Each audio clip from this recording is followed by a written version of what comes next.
नमस्कार, बहुत स्वागत। खबर दिन भर देख रहे हैं आप। आपके साथ मैं हूं ललित प्रजापति। शुरुआत रायपुर से मिल रही बड़ी खबर के साथ और अच्छी खबर के साथ। महतारी वंदन योजना की किश्त जारी कर दी गई है। अप्रैल महीने की किश्त जारी हुई है और बाकायदा सीएम विष्णुदेव साय ने ट्वीट कर इसकी जानकारी दी है। उन्होंने ये भी लिखा कि मोदी की गारंटी में किए वादे को निभाने की दिशा में आगे बढ़ते हुए छत्तीसगढ़ की माताओं बहनों के स्वाभिमान का सम्मान कर आज महतारी वंदन योजना की इस महीने की किश्त जारी हुई।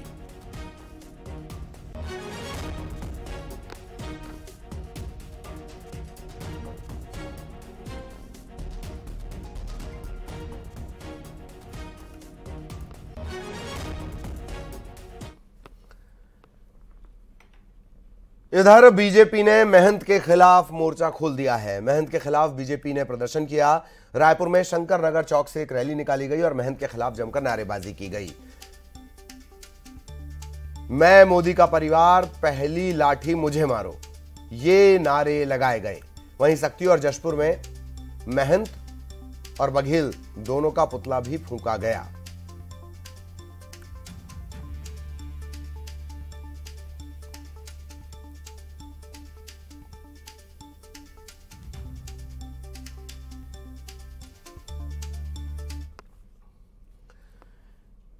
इधर रायपुर में बीजेपी के प्रदर्शन पर कांग्रेस का भी बयान आ गया है। महंत के बंगले के घेराव को लेकर बयान दिया गया कि गृह मंत्री खुद उपद्रव की स्थिति उत्पन्न कर रहे हैं। संवैधानिक संकट की यह स्थिति है, गृह मंत्री को बर्खास्त किया जाना चाहिए, यह कहना है कांग्रेस का।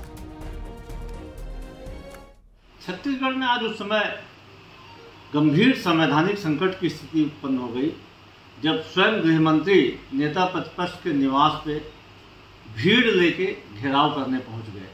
न सिर्फ घेराव करने पहुंच गए, नेता प्रतिपक्ष के निवास पे उन्होंने उनके गेट में धक्का मुक्की की, तोड़ने की कोशिश की।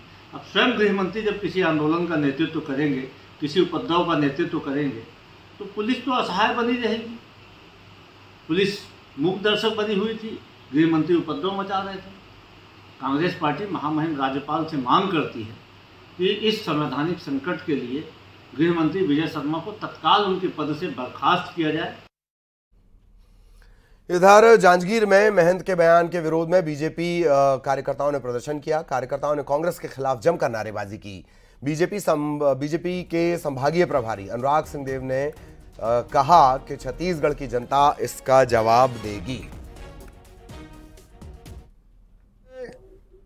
छत्तीसगढ़ की जनता के स्वभाव के विपरीत छत्तीसगढ़ जिस मीठे शब्दों के लिए जाना जाता है, छत्तीसगढ़ जिस मीठे व्यवहार के लिए जाना जाता है, उसके विपरीत ये देश के और विश्व के सबसे लोकप्रिय नेता के खिलाफ एक बहुत ही घटिया, अमर्यादित और निम्न स्तर की टिप्पणी।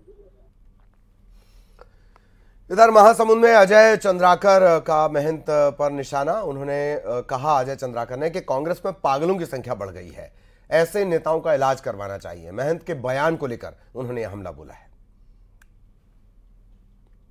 और यदि कांग्रेस में पागलों की संख्या बढ़ गई है तो कांग्रेस पार्टी को चुनाव छोड़ के अपने ऐसे नेताओं को चिन्हित करके उनके पागलपन का इलाज कराना चाहिए।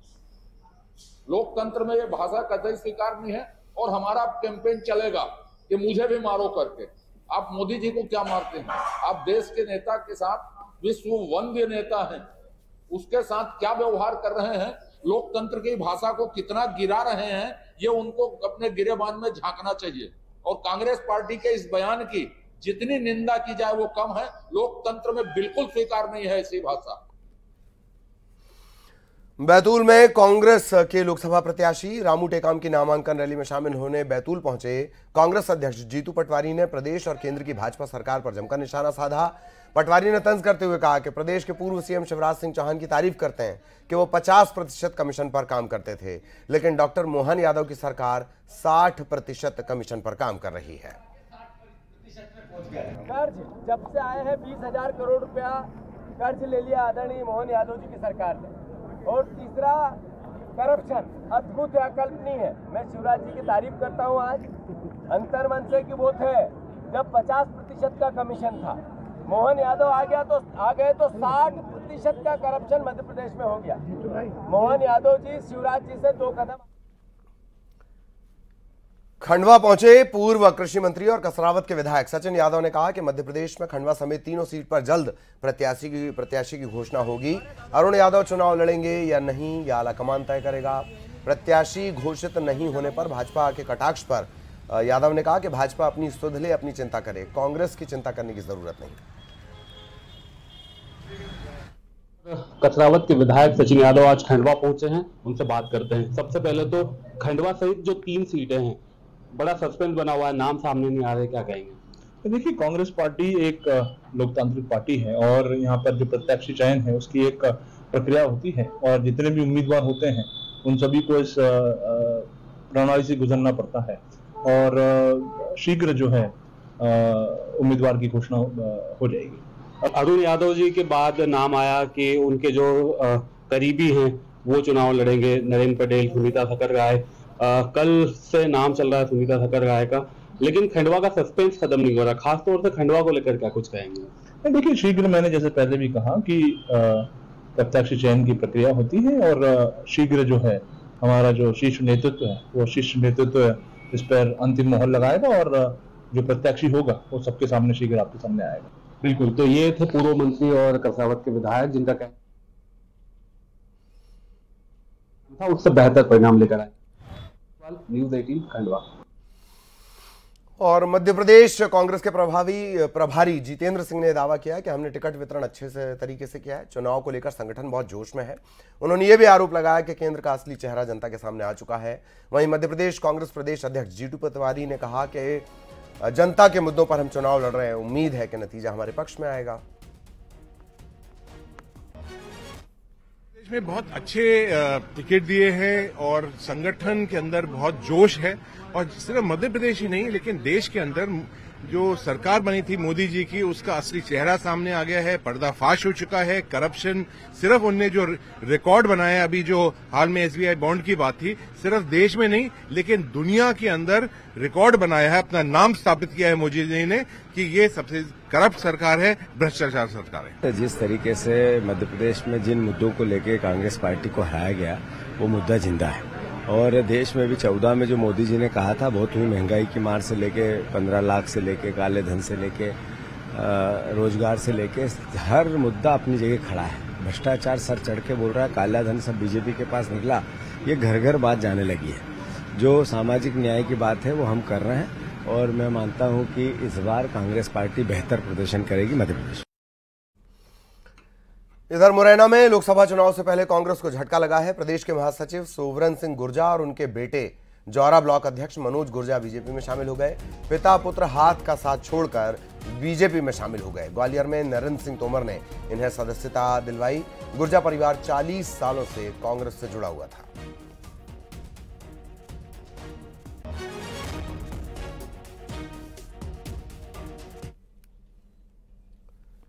कटनी में आम आदमी पार्टी के जिलाध्यक्ष सुनील मिश्रा अपने साथियों के साथ भाजपा में शामिल हो गए। पन्ना में बीजेपी के प्रदेश अध्यक्ष विष्णुदत्त शर्मा, केंद्रीय मंत्री स्मृति ईरानी, दीपक टंडन और प्रमुख पदाधिकारियों की उपस्थिति में जिलाध्यक्ष सुनील मिश्रा को फूलमाला और पार्टी का दुपट्टा पहनाकर बीजेपी की सक्रिय सदस्यता दिलाई गई।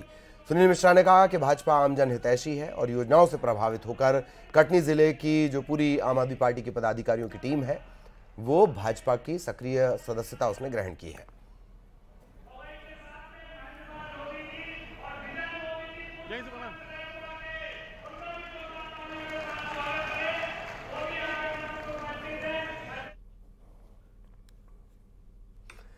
सरगुजा के रघुनाथ चौकी इलाके में 2 मुस्लिम लड़कों ने नाबालिग लड़कियों को भगा लिया, इस तरह के आरोप लगे। इस तरह का मामला है।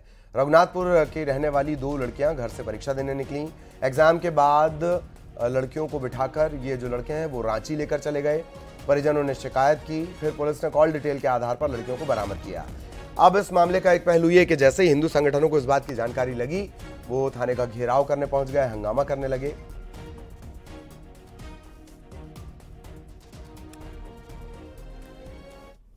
में जो बच्चियां कल गुम हुई थी उनको दस्तयाब कर लिया गया और उसमें प्रकरण कायम किया गया है थाना लुंड्रा में और उस पे दोनों आरोपी जो बच्चियों को लेकर गए थे उनकी गिरफ्तारी भी।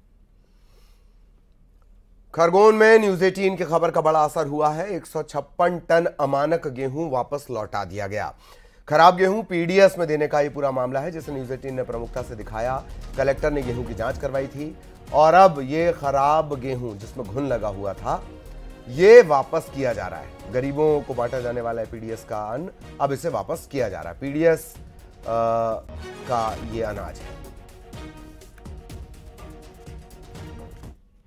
लगी आटा फॉर्मेशन वाली हैं, उसको छाट कर वापस उसी गाड़ी में लोड कर वापस मतलब भेज दी गई हैं। तो हाँ। सर बड़ी लापरवाही है सर, अगर गरीबों को बढ़ जाता तो नहीं बटेगा ये, मतलब छाट कर ही मतलब पीडीएस में वितरण किया जाता है इसका। अभी कितना गेहूं आया हुआ है? लगभग 100 टन करीब है। 100 टन। कितने ट्रक आए? 4। इधर नर्मदापुरम में 20 एकड़ में लगी गेहूं की फसल जलकर खाक हो गई। आग लगी और देखते ही देखते ये फैलती चली गई। माखन नगर के शुक्करवाड़ा कला का ये पूरा मामला है। हालांकि आग पर काबू पा लिया गया। काफी प्रयास करने के बाद भी आग बुझी नहीं।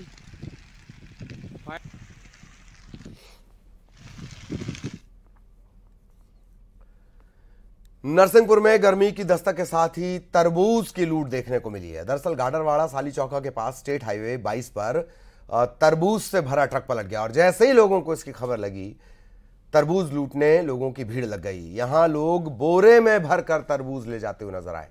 इस पूरे वाकये को किसी ने अपने मोबाइल में कैद किया और अब यह वायरल हो रहा है।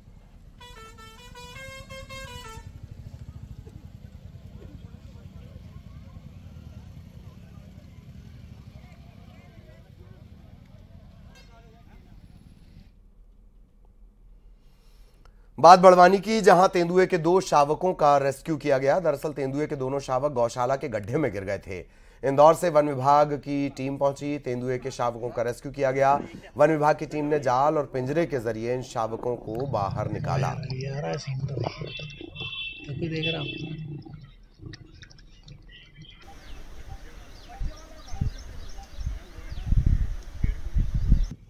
गेट के बाहर है ना, बाद में आके बता देंगे, बोलना आपको। सर ये क्या, ऐसा करो, ये बांध दो, डबल बांध। इधर रतलाम में एक पिता ने 2 बेटों को जहर देकर पानी में फेंक दिया। दोनों बच्चों की मौत हो गई। हालांकि इसके बाद इसने खुद भी जहर खा लिया। हालत इसकी गंभीर है। मेडिकल कॉलेज में इसे भर्ती करवाया गया है। अब तक जो जानकारी मिली है उसके मुताबिक पारिवारिक विवाद के चलते उसने कदम उठाया। दोनों बेटों की उम्र 6 साल और 8 साल है। जावरा के लालाखेड़ा गांव की यह घटना है और पुलिस इस पूरे मामले की पड़ताल कर रही है।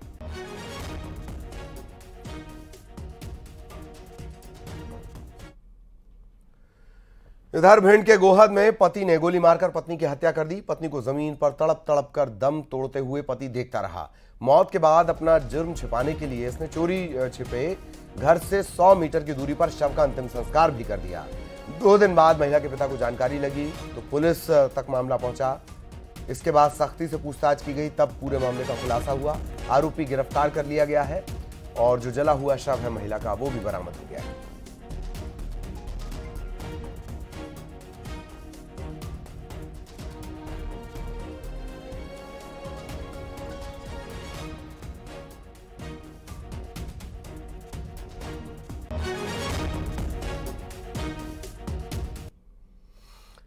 रायसेन में आरोपी को पकड़ने गई पुलिस पर जो टीम है, पुलिस की टीम, उस पर पुरुष और महिलाओं ने हमला कर दिया।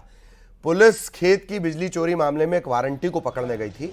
आरोपी समेत परिजनों ने सब इंस्पेक्टर और 2 पुलिस वालों पर हमला किया। इस मामले में 2 महिला समेत 9 आरोपियों पर हत्या के प्रयास और बाकी धाराओं में मामला दर्ज किया गया। 5 गिरफ्तार भी कर लिए गए।